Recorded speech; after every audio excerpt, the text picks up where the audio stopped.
ഇത് ചരിത്രത്തിൽ നിന്നും മാറ്റിയെടുത്തിട്ട് മോഡിയെ നമ്മൾ വിശകലനം ചെയ്തത്. മോഡി തീർച്ചയായിട്ടും ശക്തനായ ഒരു നേതാവാണ്, ശക്തനായ ഭരണാധികാരിയായിട്ട് മാറാൻ അദ്ദേഹത്തിന് സാധിച്ചു എന്നുള്ള സത്യമാണ്.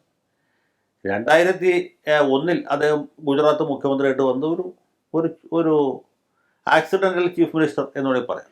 അന്ന് ഈ ഭുജിൽ കച്ചിലെ ഒരു വലിയ ഭൂകമ്പമുണ്ടായി. അതിനെ തുടർന്ന് ഒരുപാട് വീടുകൾ തകർന്നു, ഒരുപാട് ആളുകൾ മരിച്ചു. ജനുവരി 26-ാം തീയതി. അതിനെ തുടർന്ന് അവിടെ ഈ ദുരിതാശ്വാസ പ്രവർത്തനങ്ങളിൽ അന്നത്തെ ഗുജറാത്തിലെ BJP സർക്കാരിന് വേണ്ട രീതിയിൽ പ്രവർത്തിക്കാൻ കഴിഞ്ഞില്ല എന്നുള്ള ഒരു പരാതി ഉണ്ടായിരുന്നു. അതേ തുടർന്ന് അന്നത്തെ പ്രധാനപ്പെട്ട ശക്തനായ മുഖ്യമന്ത്രിയെ മാറ്റി കേശുഭായ് പട്ടേലിനെ മാറ്റിയിട്ടാണ് മോഡിയെ കൊണ്ടുവരുന്നത്. അന്ന് ആരും വിചാരിച്ചില്ല മോഡി ഇത്രയും ഒരു നിലയിലേക്ക് ഉയരും എന്നുള്ളത്. പക്ഷേ അദ്ദേഹം മുഖ്യമന്ത്രി ആയതിനു ശേഷം എൻ്റെ കലാപം ഉണ്ടാകുന്നു. അദ്ദേഹം ഒരു വിവാദ പുരുഷനായിട്ട് മാറുന്നു. ഇദ്ദേഹത്തെക്കുറിച്ച് പല കെട്ടുകഥകളും അല്ലെങ്കിൽ ഉള്ള കഥകളും ഒക്കെ പ്രചരിക്കുന്നു. ഇയാൾ വലിയ രക്തദാഹിയാണ് എന്ന രീതിയിലുള്ള ഒരു എന്താണ് ഒരു കരിവാരി പൂശലിന് അദ്ദേഹം വിധേയനാകും. പിന്നെ അതിൽ നിന്ന് അദ്ദേഹം മോചിതനായി ഒരു വികാസ പുരുഷൻ ആയിട്ട് ഒരു ഡെവലപ്മെൻറ്റിൻ്റെ ഐക്കണായിട്ട് മാറും. ഗർവി ഗുജറാത്ത് എന്നൊരു വലിയ ഐഡിയ മുൻപ്. ആ സമയത്ത് വ്യവസായികളും മറ്റ് മൂലധന ശക്തികളും ഇദ്ദേഹത്തെ പിന്തുണയ്ക്കും. അങ്ങനെ ഒരു പ്രത്യേക അവസരത്തിലാണ് പുള്ളി 2014 പ്രധാനമന്ത്രിയാകുന്നത്. പ്രധാനമന്ത്രി ആകുന്ന സമയത്ത് UPA സർക്കാരിനെതിരായിട്ടുള്ള വലിയ ജനവികാരം ഇവിടെ ഉണ്ട്. പൂഞ്ചി സ്പെക്ട്രം, കൽക്കരിപ്പാടം, കോമൺവെൽത്ത് ഗെയിംസ്, ഇങ്ങനെ ഒരുപാട് നിരവധി ആരോപണങ്ങളുണ്ട്.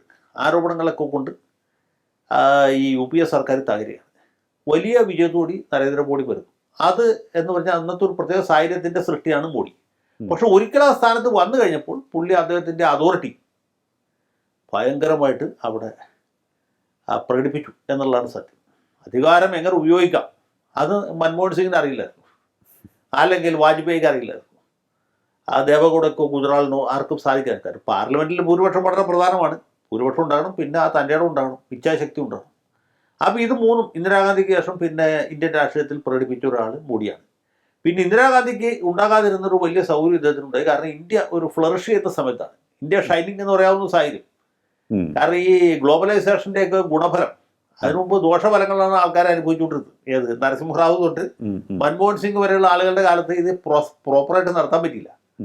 അതിൻ്റെ ദൂഷ്യഫലങ്ങളാണ് ആളുകൾ അനുഭവിച്ചിരുന്നെങ്കിൽ 2014 വന്നപ്പോൾ ഇത് വളരെ ശക്തമായിട്ട് മുമ്പോട്ട് വെക്കാനും അതിൻ്റെ ഗുണഫലങ്ങൾ ആളുകൾക്ക് അനുഭവിക്കാനും കഴിയും. അപ്പോൾ ഇന്ത്യ ഒരു ശ്രദ്ധിക്കപ്പെടുന്ന നിലയിലെത്തിയത് നേരത്തെ പറഞ്ഞ മുൻഗാമികളുടെയൊക്കെ പരിശ്രമപരമായിട്ടാണ്. നരേന്ദ്രമോദി അല്ലല്ലോ ഇതൊക്കെ ഉണ്ടാക്കിയത്. പക്ഷെ അതിനെ പൊലിപ്പിക്കാൻ കഴിഞ്ഞത് മോഡിക്കാണ്. അപ്പോൾ ഇതിൻ്റെയൊക്കെ ഒരു നായക സ്ഥാനത്ത് ആര് വന്നു? മോഡി വന്നു.